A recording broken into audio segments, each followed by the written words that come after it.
Peraí, deixa eu ler meus posts hoje com uma convidada super especial. Tá aqui com a gente a Verusca Galvão, psicóloga organizacional. É um prazer recebê-la aqui com a gente, Verusca. Seja muito bem-vinda. E o prazer é todo meu. Estou realmente muito feliz, muito honrada de estar aqui com vocês. E acho que essa conversa promete. Oba. Seja bem-vinda, Verusca. Obrigada. Eu quero só fazer uma ressalva, que eu odeio os podcasts que demoram 8 minutos para começar e que ficam fazendo uma introdução gigantesca das pessoas e aquela biografia gigante. Eu gosto da gente aqui, que a gente já vai começar começando. Ótimo. Adoro. Né? Gosto. E aí não perde tempo. Tempo é uma coisa preciosa, né? Uhum. Não, só isso que eu tava. Concordo. Eu fico com ódio. Eu fico avançando no Spotify, sabe? Eu avanço.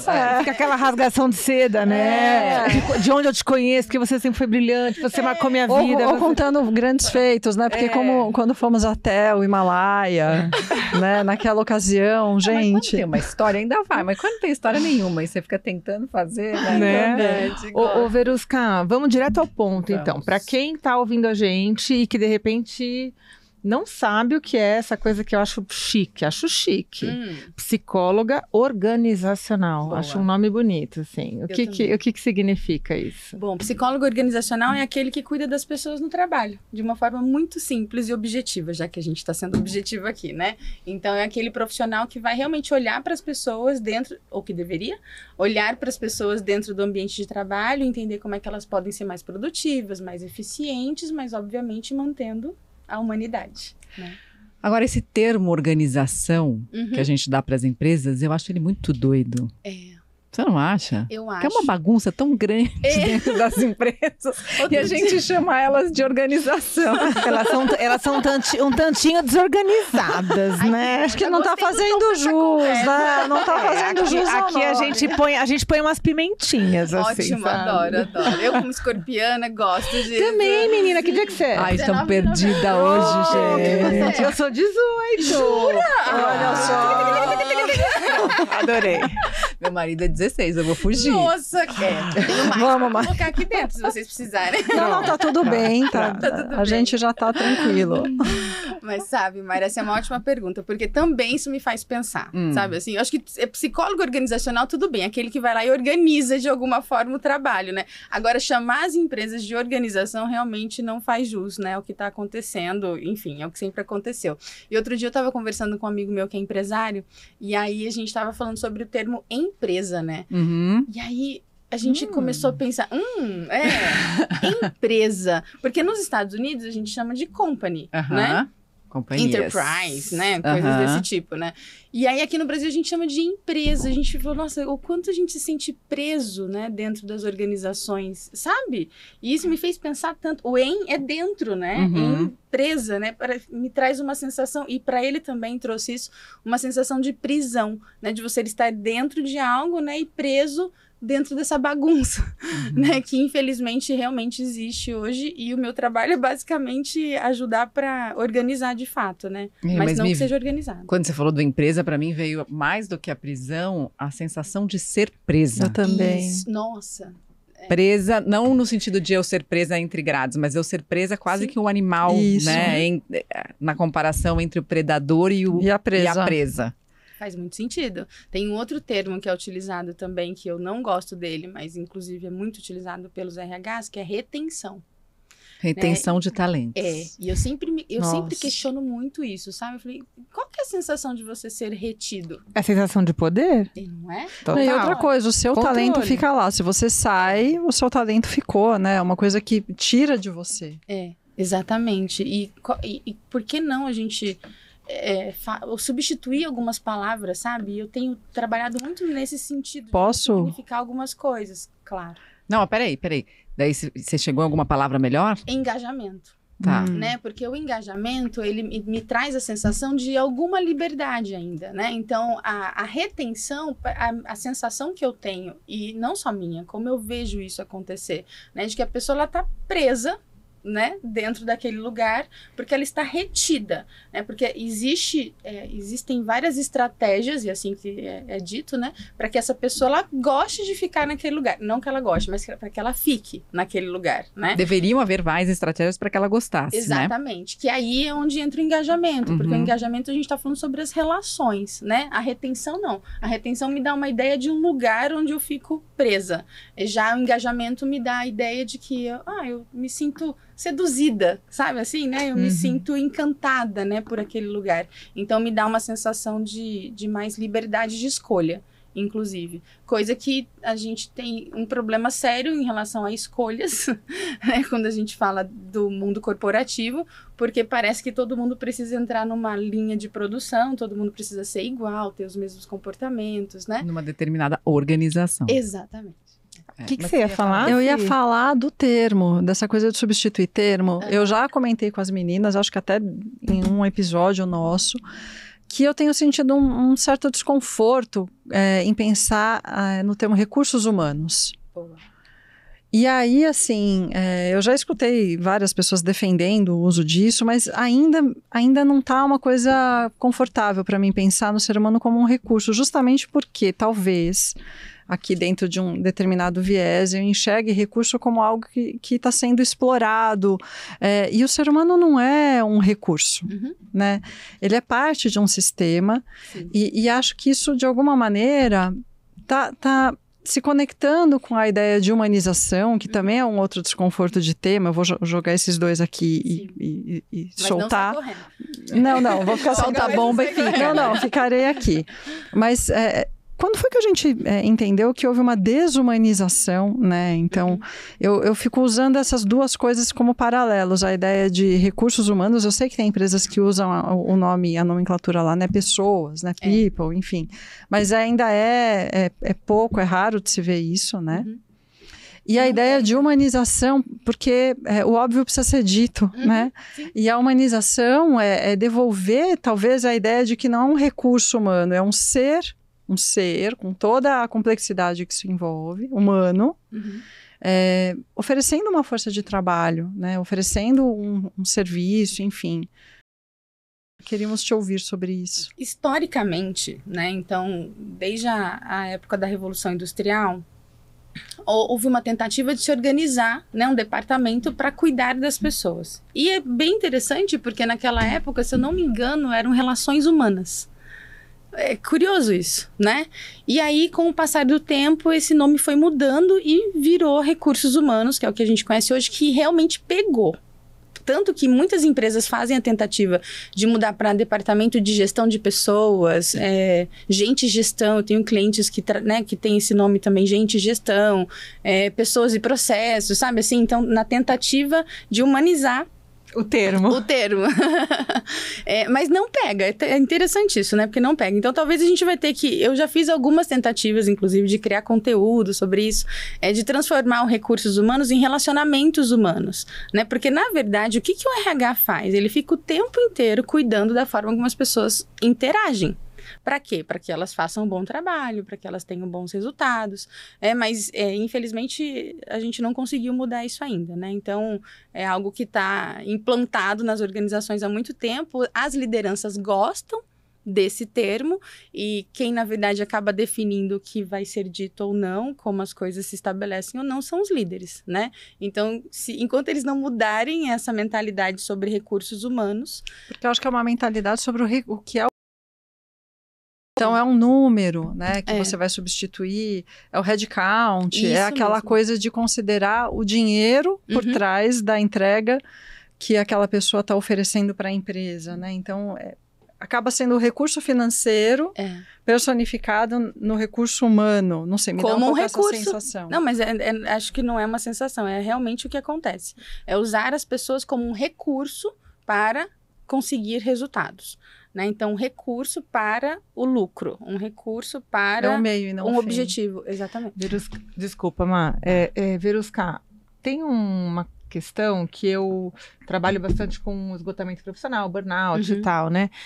E tem me chamado muito a atenção a quantidade de pessoas, de profissionais do RH, do Recursos Humanos, adoecidos por burnout e por esgotamento profissional, assim.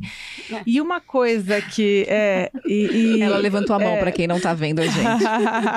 E uma coisa, e aí eu quero que você fale um pouquinho, né, do teu olhar e talvez até da tua experiência, mas uma coisa que eu ouço bastante no consultório e às vezes até no Instagram, o pessoal que troca comigo, é assim, eu sofri muito de ter que colocar em prática ações que eu era contra, que eu não concordava, né? Então é aquela coisa daquele sofrimento por uma questão política, muitas vezes organizacional, e as pessoas estão adoecendo demais nessa área também, né? De gestão de pessoas. Muito. Eu, inclusive, tive 2 burnouts, né? E em momentos diferentes da minha carreira. O primeiro eu nem sabia que era, né? Na época, isso foi em 2011, mais ou menos. E, na verdade, a gente não falava sobre burnout nessa época. Onde a gente faz diagnósticos retroativos, exatamente, né? A minha médica, inclusive, me ajudou nisso, sabe? A entender que eu já tinha tido um e na verdade, ela fez o diagnóstico do segundo, né? E, enfim, e foi justamente porque eu comecei... Eu não comecei, não, mas eu comecei a ser obrigada a atuar contra os meus valores, né? E aí, isso me tirou o chão, assim, sabe? E eu comecei, obviamente, como boa escorpiana que sou, eu falei, não. Né? Eu não vou fazer algo que vai contra, inclusive, o que eu aprendi na faculdade, né? Os valores que eu tenho como ser humano, e o que eu sabia que eu estava fazendo ali. Eu já era líder de RH nessa época, eu atendia as pessoas que vinham trazer as questões delas para mim, como a forma como elas eram tratadas pelos seus líderes, e eu tentava levar isso para a direção, né, para fazer algumas mudanças, quando na verdade eu percebi que a direção também não tinha interesse nisso, né? E aí percebeu como? As diretrizes que eu recebia, né, elas não eram para as pessoas, elas eram para o negócio. Então, enquanto eu fazia um movimento, né, com o meu time para ajudar as pessoas a terem um lugar melhor para trabalhar, a terem melhores relações, né, e com isso eu sabia, obviamente, que elas teriam melhores resultados, alguns líderes cediam, digamos assim, né, a essas minhas intervenções e funcionavam, e eles tinham bons resultados, mas alguns não, porque não queriam mudar, né, enfim, não acreditavam que isso era importante. E até que eu fui demitida, né? Justamente porque eu estava indo nessa contramão, digamos assim. Só que até isso acontecer, foram 13 meses, e nesse período, né, eu tive depressão, gastrite nervosa, eu fiquei 1 ano sem dormir, né? E eu tive que parar minha carreira depois deste trabalho, né? Porque eu não tinha condições nem de voltar mais para o mercado, sabe? Então eu fiquei alguns meses precisando me tratar. E, como eu, outras colegas de RH também passaram pelo mesmo e passam pelo mesmo até hoje, né? É interessante você relatar alguns nomes que você usou para descrever. Perdi o chão, gastrite nervosa, né? Depressão. Todos esses sintomas físicos, né? Porque, para mim, a imagem que me vem desse lugar que a Verusca está falando, que é o lugar de fazer algo que corrompe os nossos valores, né? Que confronta os nossos valores, é um esgarçamento quase que visceral, como se a gente estivesse sendo rasgado por dentro entre 2 correntes absolutamente opostas. Então, uma tá me puxando para um lado, outra sou eu mesma que tá me puxando para o outro, dizendo eu não posso. E numa hora aquele tecido rompe. E aí a gente chega no burnout, né? Ou numa decisão de que aqui eu não posso mais estar, né? Mas como a gente não percebe isso acontecer, porque assim, a coisa começa, né? Sabe aquela blusa que vai desfiando? Às vezes é primeiro uma linha que solta, mas depois... Os sinais, né? E aí a gente fala, eu passei por isso, né? Eu passei por isso, eu também só descobri que eu tive burnout depois, né? Mas como a gente hoje faz muito diagnóstico retroativo, eu fui secretária municipal de saúde, e então eu me envolvi na política, que é uma coisa pesada, né? Então eu tinha lá toda a questão técnica, mas não tinha vivência política, e entrei, claro, aquilo que a Luciana Baruch, né, que fala sobre o assédio organizacional. Ela tem um livro belíssimo que é Os Riscos Psicossociais do Ambiente de Trabalho, que é a tese de mestrado dela, e a Lu, ela fala que é o sofrimento ético-político, né? Que é justamente isso que eu passei, que é o que a Mari está falando, que é o que você vivenciou. Sim. E que eu acho que é o que tenho certeza, é o que tem acontecido com as pessoas de RH, né? Porque eles veem o sofrimento das pessoas. eles não podem fazer nada. Eles sabem o que eles poderiam fazer, porque eles estudaram para aquilo, para estar naquela posição, mas eles não podem colocar em prática, né? E aí entra na história de um dos fatores de risco para o burnout ser a falta de recurso e de autonomia, né? Para você lidar com aquela situação que está se apresentando ali, mas nessa posição de impotência dói muito mais, né? E é tão louco isso, porque você trabalha muito mais, né? Porque aí entra a paixão pelo trabalho, toda pessoa que tem burnout, né? É apaixonado pelo trabalho, e aí você fica naquela. Eu lembro que eu entrava às 7 da manhã, não precisava, mas eu entrava às 7 da manhã e saía às 10 da noite. Na tentativa de resolver as coisas, sabe? Mas tinha uma força contrária muito maior, que era da alta direção.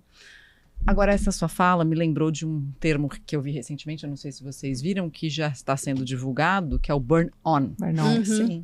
Né? Que então o burnout apagou geral, deu tilt, tem que sair, pá. O burn-on é essa hiperconectividade e o trabalho sem cessar, 24/7, essa que vai invasão. levar, né, ao burnout. Sem dúvida. Sim, que vai levar. Seria um estágio, né? Como vocês estão vendo isso? Porque esse é um sinal da doença do sistema, né? Sim, total, é sistêmico, né? Tanto que uma coisa que eu fui estudar foi constelação sistêmica organizacional, sabe? Depois, né? Porque é para tentar entender, tipo, esse sistema adoecido, né? Porque as pessoas, elas não adoecem do nada, né? Elas adoecem porque elas estão dentro de um ambiente adoecedor. Enfim, que esse assunto gera tantas outras coisas, né? Mas o fato é que existem sinais, como existiram comigo, e eu percebo, hoje é fácil, né? Eu percebo quando uma pessoa tá entrando nesse estágio, eu falo, cuidado, né? Você tá acontecendo isso com você, o resultado disso é isso, sabe? Eu tento, né, pregar a palavra, né? Mas é muito difícil quando você tá imerso naquela situação, você quer tanto resolver aquele problema que você nem percebe que já era a sua saúde, né? Eu me lembro, por exemplo, o vermelho é uma cor que eu gosto muito, né? E eu me lembro que nessa época, um colaborador meu, ele falou assim, Vê, você tá usando só roupa escura, olha isso. Olha, sabe, isso não sai da minha cabeça. Você tá usando tanto cinza, tanto preto, nossa, nem percebi, né? E eu lembro que minha mãe falava, nossa filha, esse guarda-roupa é todo vermelho, né? Minha mãe brincava comigo. Praticamente a Mônica, né? Adoro vermelho. E aí, ele me trouxe isso, sabe? E aí eu comecei a emagrecer muito. E também não percebi, sabe assim? E sabe quando se Porque é uma falta de percepção, né, de si mesmo. Eu fiquei com vontade de chamar um post. Na verdade, tem 2 aqui. Eu queria dividir a decisão. Se a gente fala da lei, vamos falar da humanização. Juntos, que é ela que manda. Democrático. Vamos falar de humanização, porque eu acho que tem um quê a mais aí nesse movimento que a Verusca está à frente, né, da criação desse movimento. Sim. Podíamos estar de laranja, inclusive, em homenagem a esse movimento, que é o Maio Laranja. E eu queria te convidar para a gente ver o seu post sobre humanização. Posição privilegiada hoje aqui. Humanização significa humanizar, tornar humano, dar condição humana a alguma ação ou atitude, humanar. Também quer dizer ser benévolo, afável, tratável. É realizar qualquer ato considerando o ser humano como um ser único e complexo, onde está inerente o respeito e a compaixão com o outro. Humanizar é mais do que uma ação, é uma atitude. É tratar cada indivíduo com respeito, compaixão e consideração. Como a sua empresa vem incorporando a humanização em suas interações diárias? Vou repetir, para a gente perguntar de novo. Como a sua empresa vem incorporando a humanização em suas interações diárias? E mais, se a pessoa é um empreendedor, como você vem tratando isso na sua vida de advogado, de médico, de psicólogo, de psicanalista, de enfermeiro, de fisioterapeuta? Porque não são só as empresas que desumanizam as relações, né? E eu acho que isso é muito importante a gente ressaltar aqui. Vou contar de uma experiência, né? Eu faço bastante eventos para empresas. E já participei de alguns eventos onde, o que eu acho maravilhoso, em que farmacêuticas trazem o paciente para o centro da discussão. E esses eventos, eles sempre me comovem, porque é quase que uma inversão do ponto de vista mais tradicional. Então, o paciente normalmente senta na mesa do médico e só escuta o médico.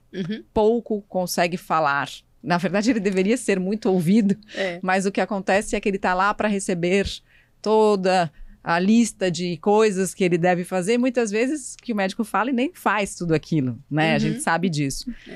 Mais recentemente, eu estava com uma pessoa dentro de um evento e um dos médicos foi sair enquanto uma das pacientes estava falando, e essa pessoa, que também tinha ido ao banheiro, ouviu um médico comentando com o outro assim, blá, blá, blá. Uau. Não aguento mais. Pra que serve isso?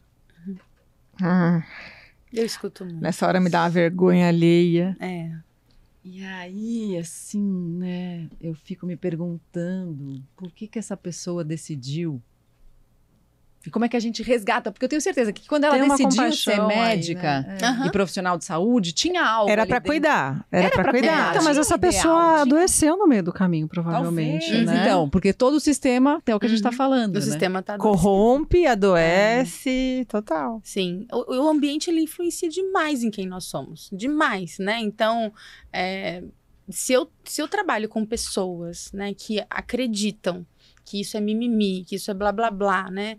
Essa semana eu vi um empresário bem conhecido, inclusive, falando umas coisas absurdas, sabe? Sobre pessoas que têm questões, né, de ordem de saúde mental. Vocês devem ter visto, não sei. Mas me assustou muito, sabe?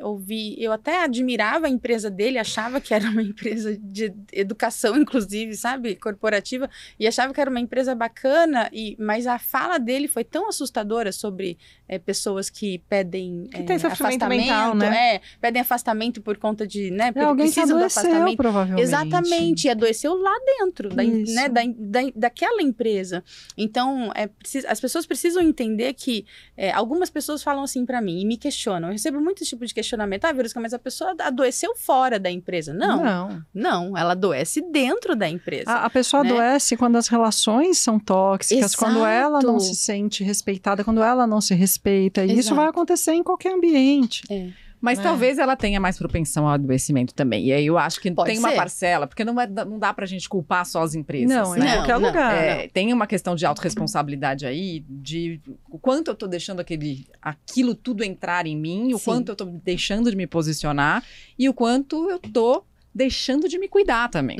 Porque eu não posso fazer dieta por você, não posso fazer bíceps por você, não posso fazer glúteos por você, nem você por mim, infelizmente. Porque eu adoraria que você fizesse essa parte por mim.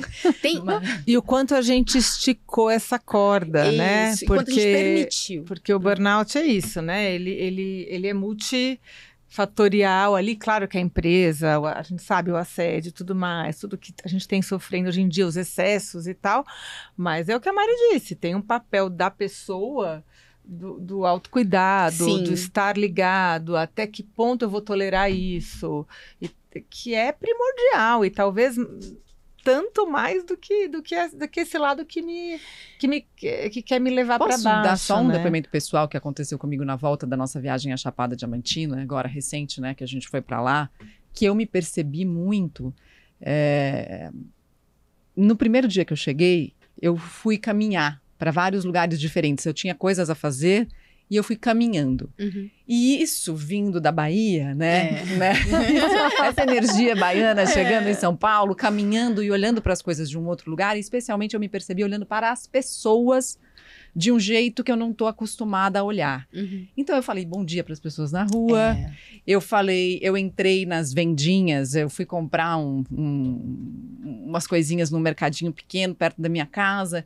E aí a moça começou a conversar comigo, eu comecei a perguntar da vida dela e perdi o tempo do relógio de quanto tinha que para a próxima tarefa do dia, me interessando pela conversa e pela história e por tudo aquilo que ela estava me contando. Depois vi que eu tinha caminhado muito, que ia ficar tarde para voltar para casa, porque eu já tinha perdido tempo, peguei um táxi, daí fiquei amiga do taxista e fiquei me perguntando por que São Paulo me coloca num lugar tão distante disso e por que eu me coloco num lugar tão distante disso às vezes. E aí entendi também ao longo da semana, onde eu tive, mais do que 4 horas por dia de trânsito, o quanto os nossos carros são também parte desse sistema adoecido, ou o nosso transporte público, ou o nosso sistema viário, que é uma porcaria, e o quanto esse isolamento, né, trazido por uma necessidade de até competir para chegar mais rápido na frente e não dar passagem, e etc e tal, vai trazendo todas as informações para esse nosso campo, que às vezes quando a gente percebe, a gente está xingando a pessoa que não deixou a gente entrar, ou a gente não está deixando o outro entrar. Exatamente. A gente está fazendo aquilo que a gente não quer fazer e não quer que façam com a gente, né? Então, se a gente não estiver consciente disso o tempo inteiro, e aí tô falando para mim mesma, ouvir, eu corro o risco de tratar as pessoas com indiferença, de não falar bom dia para as pessoas que estão na recepção, por exemplo, desse prédio que a gente tem o estúdio, de não olhar no olho, né? Então, isso tem uma carga que é nossa, que acho que precisa de uma atenção. Que é a autorresponsabilidade. Totalmente. Né? Inclusive, quando a gente trabalha questões como segurança psicológica dentro das organizações, né? Essa questão, para trazer mesmo consciência sobre as relações versus os resultados, um dos temas que a gente precisa abordar é a autorresponsabilidade, né? Porque, assim, ninguém é vítima do sistema. Existe uma escolha. Né? Então, eu escolhi estar, por exemplo, nessa empresa, é uma das maiores marcas do mundo. Eu queria ter essa empresa no meu currículo. Eu não olhei para mais nada, a não sei isso. Né? Eu era muito jovem também, então nem sabia o que eu tinha que olhar direito, né? Eu só sei que eu queria ter aquela marca no meu currículo. Quando eu cheguei lá, nada do que acontecia lá dentro falava sobre, dizia respeito sobre aquilo, sobre o que eu acreditava, né? Só que eu insisti, porque eu falava, não, pode ser uma impressão errada, né? Não, talvez eu não esteja enxergando direito, né? Talvez eu possa ajudar, enfim. E aí se passaram 13 meses e o burnout veio, né? Mas o fato é que existem os dois lados. Existe o ambiente, né? Que ele é construído por uma liderança, né? E uma das coisas que eu tenho falado, principalmente com a minha audiência agora, é tipo, gente, a gente tem que parar de falar que é a empresa. Vamos dar nome aos bois, como dizem lá na minha terra, né? Vamos dar nome aos bois, né? Então, os líderes tem responsabilidade sobre a formatação do negócio, porque a gente precisa responsabilizar alguém também pelas decisões que são tomadas. E, no individual, eu tenho responsabilidade em compactuar com isso ou não. Né? Quem serei eu, né? Só que aí, o que eu escuto das pessoas? Verusca, mas se a gente falar aquilo que a gente pensa, né? Seremos retaliados, seremos, né, demitidos, excluídos, rejeitados. Esse é o sistema. Aí a gente volta para o sistema de novo, né? Então, por exemplo, existe um número absurdo, né? Que esse número tem uma variação, mas é de que entre os executivos, né? Entre esse cargo, né? De executivos, 10% são psicopatas. Né? Então, aí qual é o meu questionamento sobre isso? Qual sistema foi criado para atrair?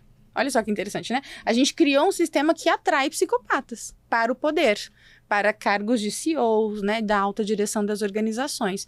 E nesta situação, inclusive, o diretor de RH era um psicopata, que depois eu descobri na terapia. Tô até pensando se esse número não é subnotificado, né? Eu também acho. Mas você sabe, eu já ouvi mas tem uma variação. Eu já ouvi uma pesquisa até 20%. Então, até 20% de líderes são psicopatas. Eu tenho, agora não vou ter de cabeça aqui o estudo, mas é um estudo internacional. Nesse momento, a nossa audiência muito carinhosa, ela tá pensando assim, eu quero saber se meu chefe é um psicopata. Nossa, eu ia dizer isso agora. Aí é com psicopata. Não necessariamente, mas eu tava aqui pensando que, só para lembrar que a principal característica do psicopata é a ausência de empatia. Total. Que é a capacidade de entender que as pessoas sofrem, mesmo que ele ali não esteja sentindo a mesma coisa, vivendo a mesma coisa, enxergando da mesma maneira. Então, se a gente tem um líder que não enxerga o sofrimento humano e não valida as necessidades individuais, e a gente diz que esse é um grande líder porque ele entrega resultado para o negócio, o que ele está fazendo é desconsiderar todas as necessidades humanas. Né? Então, eu acho que isso é uma coisa... E você sabe que eu quero retomar uma coisa que você falou logo depois que a Cíntia falou, vou jogar aqui, e você falou assim, joga e fica. E eu acho que tem um aspecto da liderança, e não só da liderança, mas que também acontece em outras relações humanas, que muitas vezes as pessoas, e aí posso me incluir nessa, não tem problema nenhum, jogam a bomba e saem. E o humano, nessa cena, é aquele que dá conta de aguentar o desconforto e fica.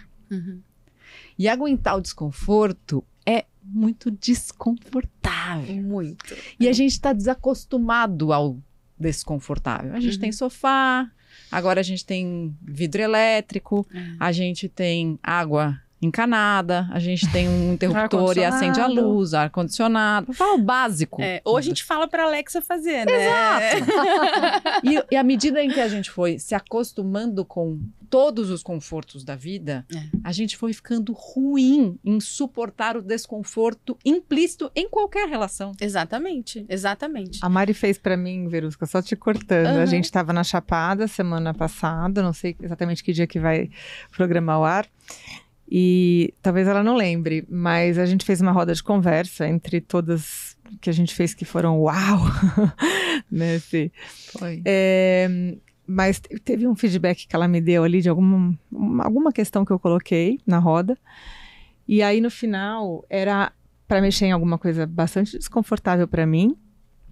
E aí ela olhou bem para mim, eu estava super emocionada e ela disse: "Você dá conta. Eu te conheço e eu te falo que você dá conta de lidar com esse desconforto. Porque na hora você quer fugir, você quer gritar, você quer se enfiar ali na cachoeira e parar lá em outra cidade.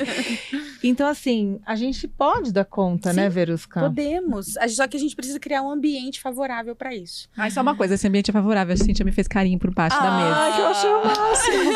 Eu queria também. Você gostou?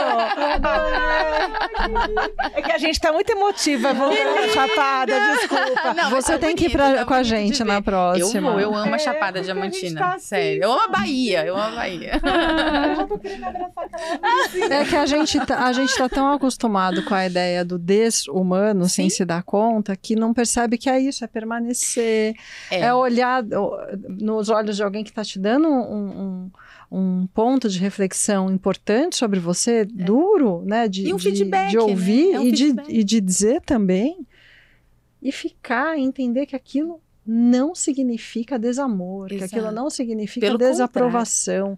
E que ainda que em algumas situações pudesse ser assim, aquilo é uma parte sua que está sendo integrada naquele momento. O desconforto é dizer, tá, isso encaixa com uma verdade que eu reconheço em mim, que me dói e que eu estou ressignificando quando eu faço isso, né?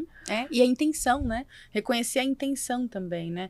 Mas o que a gente precisa hoje é criar, e o meu trabalho gira em torno disso, na verdade, né? É ajudar os líderes, principalmente, né? Esse é o meu público, né? Por isso que eu falo muito deles também. Mas ajudar as lideranças a criarem esse ambiente. Porque quem dá o tom do trabalho é o líder, né? Então, por exemplo, eu sou líder da minha equipe. O dia que eu não tô bem, eu percebo o efeito que eu não estar bem causa nas pessoas. Só que aí, qual é o recurso que eu uso? Eu falo. Eu falo, olha, gente, eu não tô bem hoje. Né? Se por acaso eu perder o tom com vocês, me falem, né? Me deem esse sinal, porque pode ser que eu erre. E tá tudo bem se eu errar, mas a gente não pode deixar de falar sobre isso, sabe? Então a gente precisa criar ambientes humanos, porque isso faz parte da nossa humanidade. Em algum momento, alguém disse que a gente teria que separar a nossa vida pessoal da nossa vida profissional. Da catraca para o tapetinho, dentro é outra né? coisa, né? Exatamente. Passou o crachá, gente, isso é esquizofrênico. Totalmente. Né? A história de bate o pé no tapetinho e entra, escuta. Não existe isso. E socorro se existir, porque... Mas até hoje eles acreditam que sim. Tem muita gente que acredita que tem que fazer isso. Eu escuto isso, porque a gente tem que separar. Eu sou coach de executivos, né? E eu escuto isso da boca deles. Então, mas vamos lá, a gente acabou de ter uma conversa aqui, que vai ao ar em outro dia, né? Que a gente não sabe quando, se vai antes, se vai depois, com a Maria Homem, psicanalista. Maravilhosa. E ela traz essa perspectiva de que o separar e o compartimentar é muito do patriarcado, é muito do masculino, que Freud já tinha identificado isso. Então isso faz parte de um sistema também patriarcal, né? Ou de um sistema que vem sendo historicamente dominado pelos homens, que são as organizações, e que tem gente no comando com mais facilidade de separação. E a gente não pode ignorar isso. Exato. E isso não necessariamente é só ruim, porque eu também acho que tem um lado bom dessa compartimentação, porque do ponto de vista da presença, por exemplo, que é fundamental para a gente executar bem o nosso trabalho, o separar é bom. Porque quando a gente está separando, a gente consegue ficar mais focado e mais presente naquilo que a gente está fazendo. Sim. Mas, por outro lado, porque tudo tem dois lados, a mistura também é maravilhosa. Porque quando a gente traz para dentro, seja para nossa casa ou para nossa empresa, aquilo que vem do outro lugar, a gente pode incorporar ali situações, inovações, pontos de vista, enfim, uma série de outras coisas e vulnerabilidades que podem enriquecer os dois ambientes. Sim, eu concordo com você, mas o que eu tenho percebido nessa relação do separar é tipo assim, olha, não traga seus problemas pra cá, entendeu? Não traga suas emoções, não traga suas preocupações, eu não quero saber sua opinião. Teve uma vez... Eu não quero saber a opinião, é bem pesado. Né? É muito pesado. Teve uma vez... Você não é pago pra opinar. Cara, eu ouço direto isso na consultória. Isso é muito triste, sabe? Muito triste. É muito triste. Uma vez eu fui fazer uma... Eu ouvi outro dia. Eu tenho uma frase sobre isso, olha assim, seu ponto de vista nem existe. Meu Deus! É sobre isso. Seu ponto de vista não existe, eu existo? Né? Tipo, não, né? Uma vez eu fui contratada, né? A diretora de RH me contratou para falar lá com a alta liderança de uma super multinacional, assim, que todo mundo tem produto dela em casa, sabe? E aí, e aí você pensa assim, nossa, bacana, eu vou falar com, né, os diretores da América Latina, né? Você espera, de verdade, eu ainda, né, mantenho uma curiosidade a respeito disso e espero encontrar pessoas bem com alguma preparadas, consciência, sabe? A principal diretora da sala, né, que era a chefe de todo mundo, e chefe, assim, Latam, sabe, assim, uma coisa bem grande. Quando eu falei para ela, né, que os estudos da doutora Amy Edmondson sobre segurança psicológica, né, que existem estudos que a Gallup fez, inclusive, para entender por que algumas empresas tinham melhores resultados também, menos rotatividade, menos acidente do trabalho, e uma das coisas que se descobriu é que a opinião das pessoas eram levadas em consideração. Tcharam! Uau, olha só, né? Aí, ela... Como assim? Ela me... Juro. Como assim a gente vai levar a opinião de todo mundo em consideração?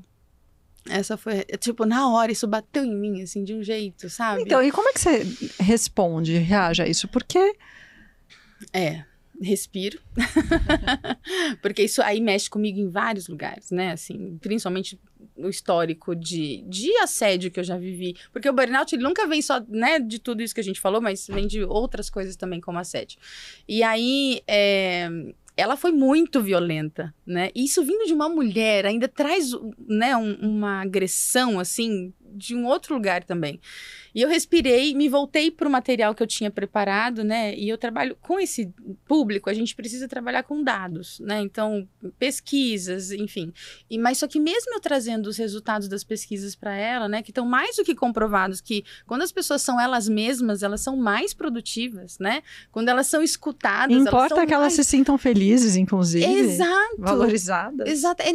E é sobre valorização, né? Quando eu incluo a opinião do outro, eu estou valorizando quem o outro é, né? Tipo, a sua opinião não existe, significa que a pessoa não existe, sabe? É mais ou menos isso, né?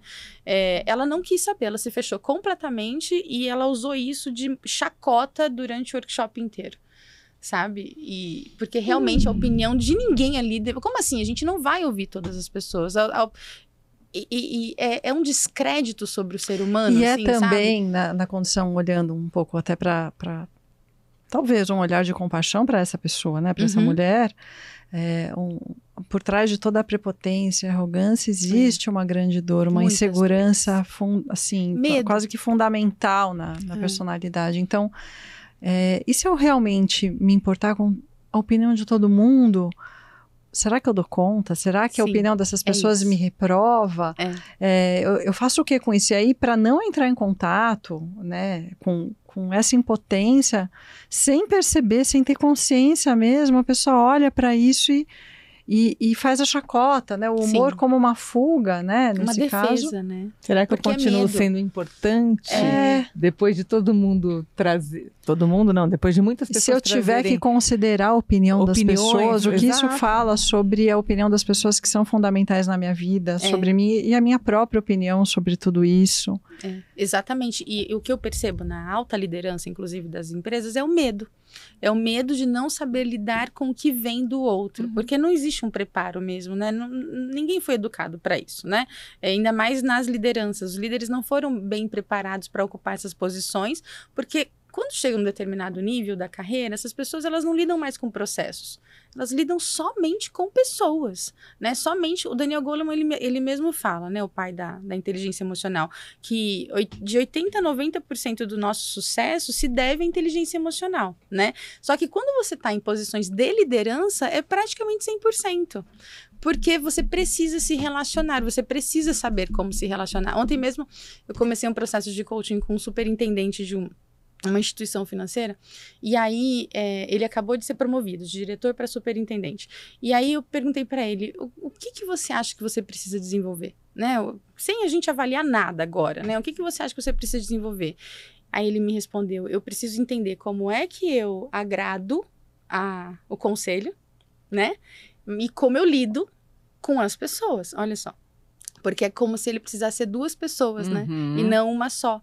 Porque o conselho demanda determinadas atitudes dele e as pessoas esperam dele um comportamento que seja, né, acolhedor, né? Que seja... E ele tá em conflito. Então, mas isso resume, né? Você acabou de resumir o ensanduichamento da média gerência, da diretoria e de muitas lideranças que se sentem absolutamente solitárias nesse lugar. E que também estão adoecendo. Também estão adoecendo, às vezes porque, até muitas vezes, porque essa liderança, às vezes, vem sendo puxada para cima sem ter as habilidades, os skills, porque normalmente ela era uma boa técnica naquela função. E o fato dela ter se destacado tecnicamente faz com que ela seja alçada à liderança, porque o salário mais alto só está na liderança. Exato. O que também é um grande erro do sistema. Enorme. Né? E aí, essa pessoa que é boa tecnicamente não sabe lidar com pessoas. Inclusive, tem dificuldade e talvez tenha até se especializado numa questão mais técnica porque queria fugir da relação com as pessoas, porque as relações são complicadas. E aí você coloca essa pessoa na fogueira, literalmente. Literalmente. Né? E a pessoa fica perdida, e ela começa a meter os pés pelas mãos, ainda não bem se sente valorizada. Não se sente valorizada e, pelo contrário, né? Se sente muito sufocada. Muito. Né? E solitária, né? São pessoas que se sentem muito sozinhas e acabam adoecendo, sabe? Então, agora, outro dia até falando com a Isabela, né? A gente tava falando, ainda bem, de verdade, assim, que de alguma forma os líderes estão adoecendo. Sabe por quê? Porque eles estão sentindo que as pessoas estavam sentindo, só que eles não sabiam como isso era. Você trouxe uma coisa que uma vez eu atendi uma paciente, diretora de um banco bastante conhecido, e ela chegou com um quadro bem clássico de burnout, bem grave. E quando eu falei para ela do que se tratava e que a gente ia precisar afastar e tal, ela começou a chorar, mas ela disse assim, eu tô com muita raiva de mim. Como que eu tô passando por isso, sendo que os meus liderados sempre chegavam com quadros assim e eu fazia pouco caso, desdenhava do que estava acontecendo, sabe? Nunca dei o que eles precisavam ouvir. Aí ela falou, será que é um castigo divino? Será que é algo... E aí ali a gente teve uma conversa bastante profunda, ela entrou numa catarse, assim, não só pelo sofrimento da doença, mas por estar vendo como que ela precisava fazer uma releitura de toda a carreira, de toda a vida dela. Foi muito pesado isso pra mim, ficou muito marcado. Mas por outro lado, que presente, né? Que presente, porque o momento em que ela se deu conta de sofrimentos que ela infringiu por uma ignorância. Total. Né? E talvez por ser pressionada. E uma das frases que tá me vindo muito aqui, né, e que tem muito a ver com a história da humanização, foi uma frase que eu ouvi de uma enfermeira em Brumadinho, na cobertura que eu fiz quando teve o deslizamento de terra lá, provocado pela barragem da Vale, e aquela tragédia toda que a gente sabe. E essa enfermeira já tinha trabalhado na tragédia de Mariana, alguns anos antes. E ela me viu chorando, porque eu estava entrevistando as pessoas, mas eu estava absolutamente comovida e tocada. Naquele momento ali, eu tinha acabado de conversar com o Léo, que era um cara que perdeu a esposa no dia em que ela estava voltando da licença maternidade, com um filho em casa de 4 meses. E quando ele começou a me contar da história, da última foto que a mulher tinha mandado antes, ainda no refeitório, ela morreu dentro do refeitório, era um videozinho falando, mamãe já vai voltar para casa para te dar banho, para ele mostrar, enfim, aquelas coisas. Eu não aguentei, comecei a chorar, e ela me puxou de um canto, e ela nem tinha visto que eu era repórter, porque eu estava gravando tudo do meu celular, estava sem identificação, né? O que foi muito interessante ali do ponto de vista da humanização, porque estava ali no bolo, digamos assim, né? Sem o crachá, né? Sem o crachá. E ela me puxa para o lado e fala assim, vamos respirar um pouco aqui. O que você está sentindo é um presente. Porque eu descobri, eu fiz faculdade, cursos técnicos de profissional de saúde, de enfermagem, e eu nunca entendi algo que Mariana me ensinou, a tragédia de Mariana me ensinou, que é o verdadeiro doente é aquele que é incapaz de sentir a dor do outro. Nossa. E o que você está sentindo é a dor do outro, e isso é lindo. E aquilo foi tão bonito para mim, assim, tão emocionante, e que essa frase me volta sempre quando eu falo desse tema. Assim. Ai, mas é muito forte. Nossa, é lindo isso. Lindo, lindo, lindo, lindo, lindo. Porque poder sentir, né, assim, a dor e entender que ela é uma conexão com algo que é importante para você e que está ferido, né? Então, isso me Reconhecer conecta isso. com uma coisa que a gente está falando aqui, que eu acho que a gente está talvez margeando esse tema, mas você trouxe muito nas suas falas dessas grandes empresas que você tinha o sonho de trabalhar, Sim. e como eu já tive sonho de trabalhar em grandes empresas, e já trabalhei, que é esse lugar da nossa idealização. E a nossa idealização, ela é muito importante porque ela nos move, ela nos movimenta, ela nos faz lançar, né, a seta para o alvo onde a gente quer chegar. Até que em um determinado momento essa idealização, tem os lencinhos, até um determinado momento que essa idealização vai por água abaixo, e a gente se dá conta de que aquilo que a gente amava na nossa imaginação não existe. Não existe. Era a nossa projeção. Era a nossa projeção. Isso é bonito, mas tá dentro da gente, não tá lá naquele lugar, naquela empresa, naquele cargo, né? Tá dentro da gente o sonho, mas ao ver o nosso sonho desmoronar, resta o real, resta o humano. E talvez o que a gente precise é aprender a amar a dor, a frustração, O desconforto. a vulnerabilidade, o desconforto. Da mesma maneira como a gente ama o bonito, o simpático, o alegre, o feliz, o eufórico. E né? compreender onde está em que lugar isso está, né? Porque assim, esse desconforto, quando ele é saudável, né? Ele gera crescimento, né? Ele gera aprendizado. Mas se a gente não tiver um espaço para falar sobre isso, ninguém aprende, né? E você não consegue dar um significado para esse desconforto. Então, eu escuto muitas pessoas falando assim, a gente precisa criar um ambiente confortável. Eu falo, não é sobre conforto. É sobre segurança. A gente precisa criar um ambiente seguro. E o seguro não é confortável. Nem sempre é confortável. Porque assim, eu posso me sentir segura para falar sobre algo desconfortável. Né? Falar sobre um erro, falar sobre um problema, falar sobre um desafio, enfim, né? Sobre coisas que não são confortáveis. Mas eu tenho um ambiente seguro para falar. Então a gente não precisa criar um ambiente confortável, gostosinho, quentinho, né? Colorido, com puffs. Não é sobre isso. Com mesa de ping-pong, não é precisamos sobre isso. infantilizar os processos, porque a criança precisa disso tudo para sentir segurança. Quando a gente cresce, né, o grande barato é esse. A segurança, ela passa a ser interna, né? O conforto, ele passa a ser uma busca interna e não necessariamente daquilo que a gente está vivendo. Mas aí entra outro problema, porque a nossa crise maior no mercado é de adultos. Exato. Sejamos autorresponsáveis e com isso nos tornamos adultos, né? Porque aí você sai do lugar da dependência ou da vitimização, né? Exato. Durante a viagem da Chapada, eu tive um momento de um insight, a gente estava em um dia de silêncio, então não haveria partilha. E eu me esforcei bastante para não racionalizar, mas em algum momento aquilo começou a me visitar mesmo, assim, as palavras e o significado daquilo. E aí eu abri o celular e escrevi um texto sobre a ideia da idealização versus a admiração. E aí eu acho que tem uma diferença que para mim foi muito clara naquele momento, que é, na idealização eu me diminuo, eu me desqualifico, me descaracterizo sem perceber, né?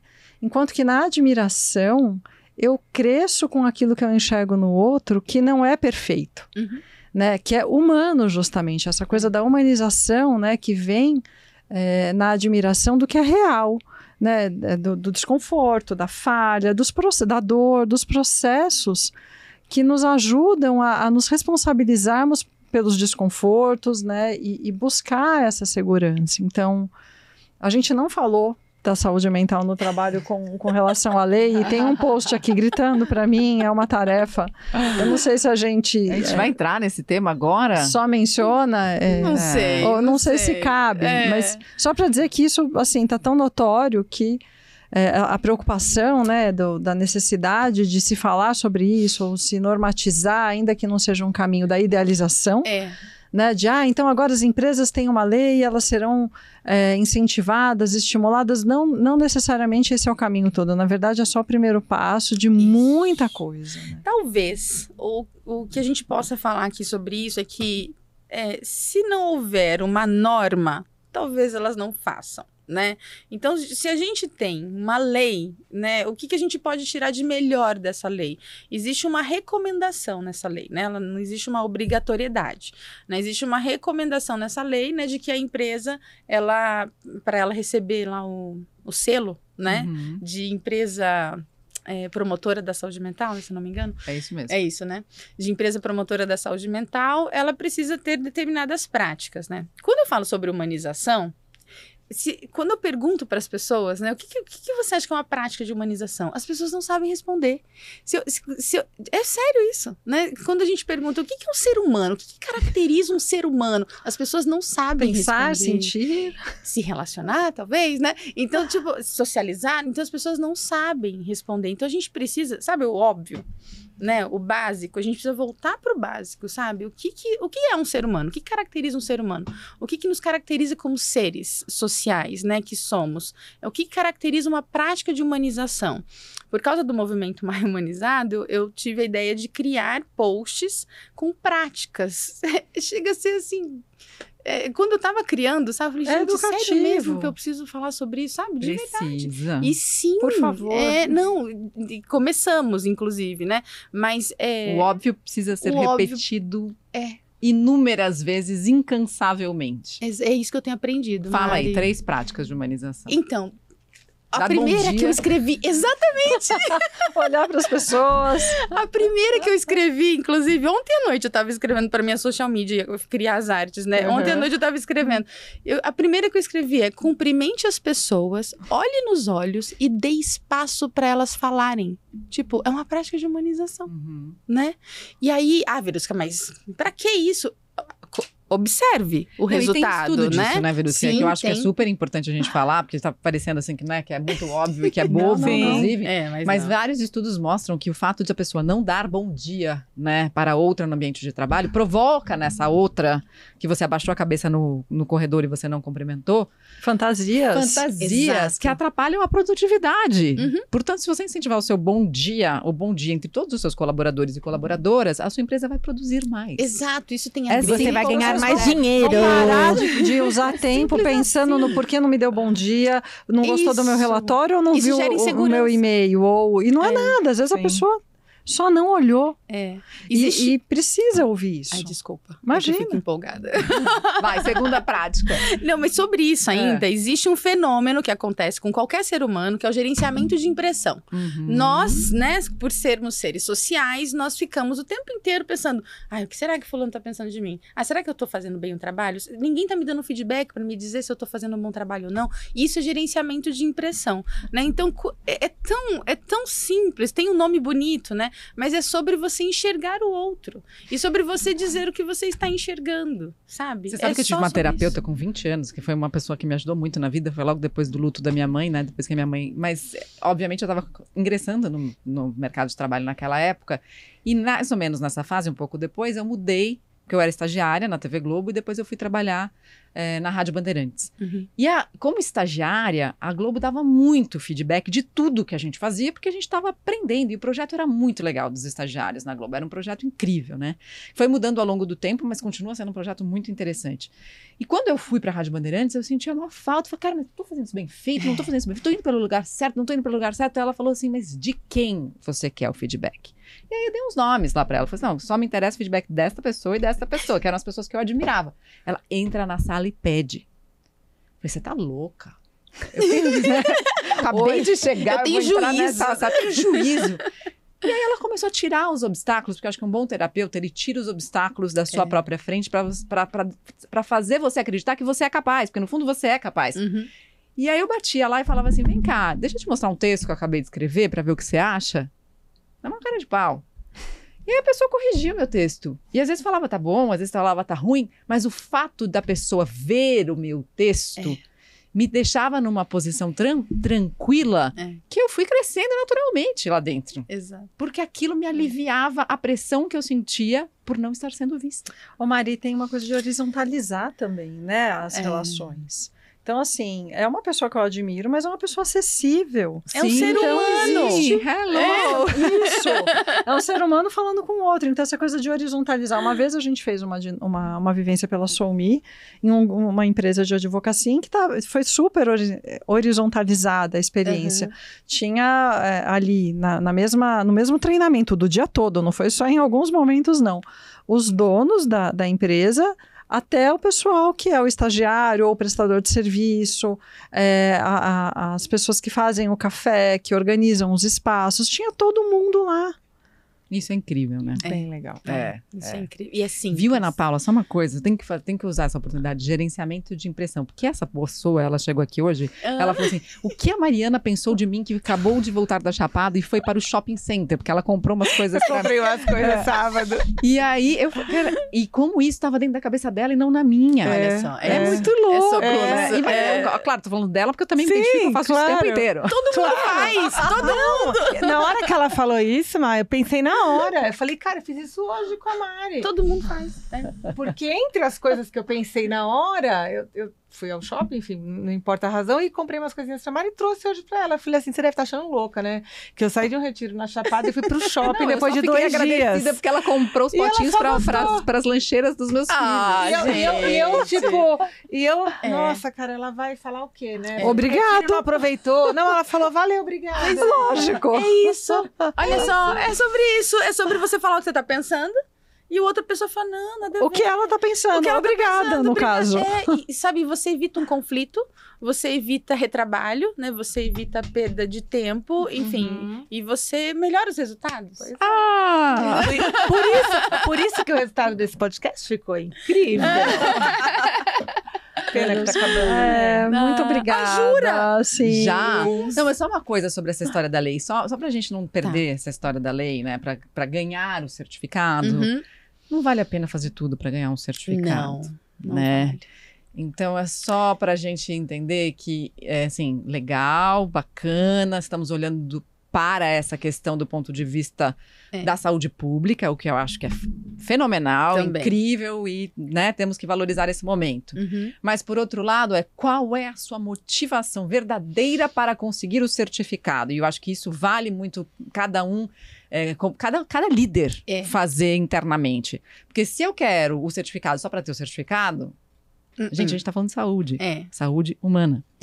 Então, acho que tem um recado para ser dado aí que é importante nesse lugar, né? Sim, a gente já tem selos no mercado que não necessariamente espelham a realidade, né? Vários. Então, tá bom, né? Então, a ideia é que não seja isso, né? A ideia é que seja, de fato, uma lei que oriente, né? Para que boas práticas de humanização, inclusive, né? Possam fazer parte da cultura das empresas. É sobre isso. Né? Acho que de uma forma muito simples é sobre isso. E como é que a gente integra, e você fala muito sobre isso, como é que a gente integra a cultura, a saúde, os relacionamentos e o resultado. Exato. Posso falar? Pode, claro. De uma forma muito, muito rápida, assim, né? Quando a gente fala de cultura, a gente está falando sobre normas vividas. né? A gente não está falando sobre as normas escritas, a gente está falando sobre aquilo que se dá naquele ambiente. Ainda que não esteja escrito. Ainda que não esteja escrito, porque elas acontecem. A cultura, ela existe. O fato é, essa cultura, ela promove bons resultados ou resultados ruins. E aí, quando eu falo de resultado, essas relações, elas são